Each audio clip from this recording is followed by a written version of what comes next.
I worked out my own strategy looking at the urban biodiversity, which I presented to the National Biodiversity Strategic Action Plan, and at central government level, it's being considered.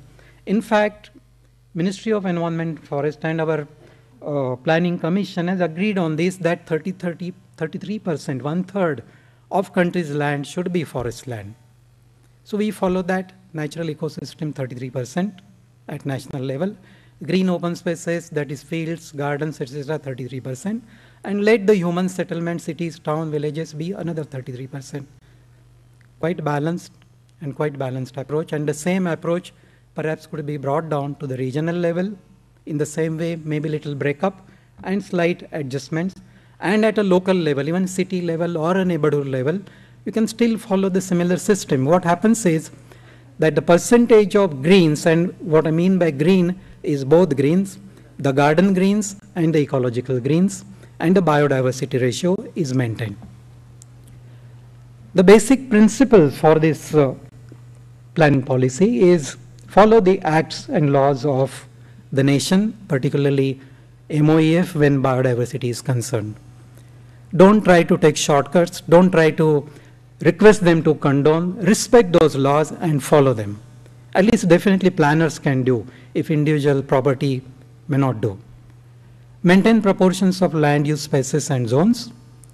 Control commercial and industrial growth. Now that's my perception. I think it could differ from planners to planner, but I think from biodiversity point of view, commercial and industrial growth should be up to maximum 10% at regional level and 5% local level and 5% at local level.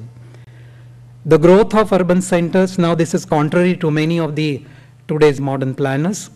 I believe that growth should be outwards and not inwards.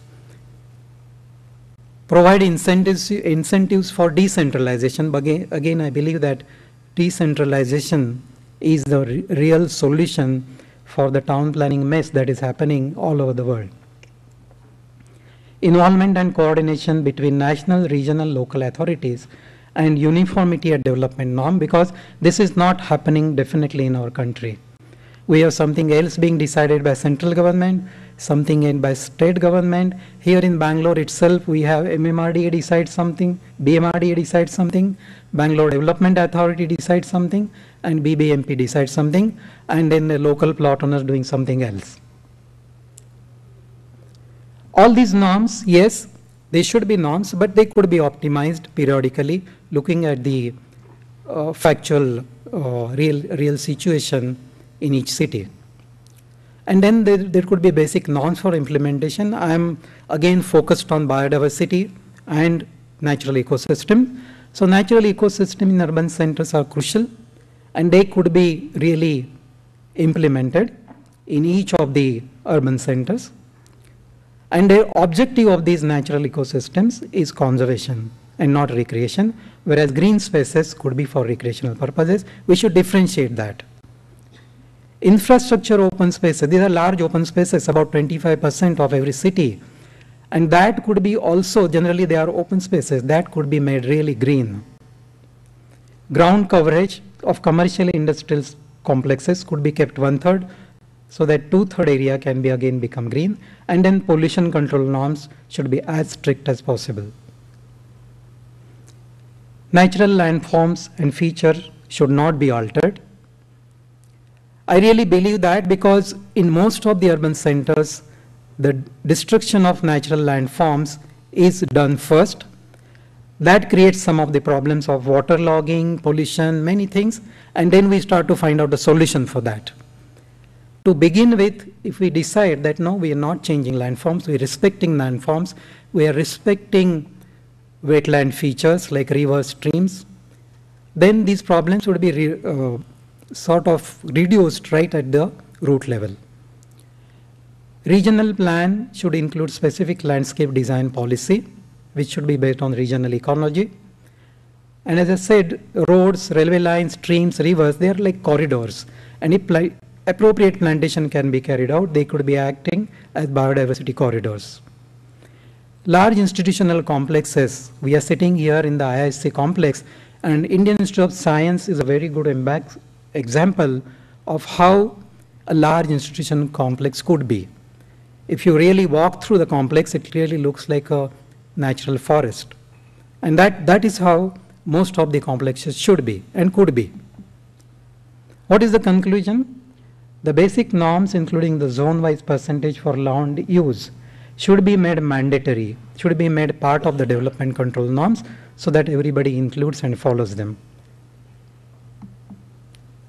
If we don't follow, this is what is happening today in our rural areas. We just talked about the wars on waterfronts. They are not coming, they are already there. And the similar thing is going to happen if we don't respect ecology and environment and just go towards the typical planning norms and going ahead with the developing of the city centers and cities in a very, very strong way. Anytime the disaster can strike on any of our urban centers and cities. I'm concluding this talk with the symbol of Bangalore, I believe. I don't know how many of you know, but this is a small animal called slender loris. It's an animal of tropical forest. Can you believe that it lives in Bangalore?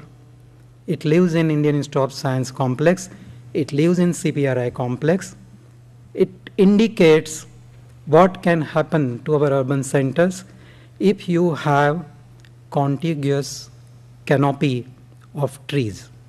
If you have contiguous canopy of trees, including the biodiversity corridors, all these small creatures which can not only make our life happy, but they can build in the cities which will really become livable.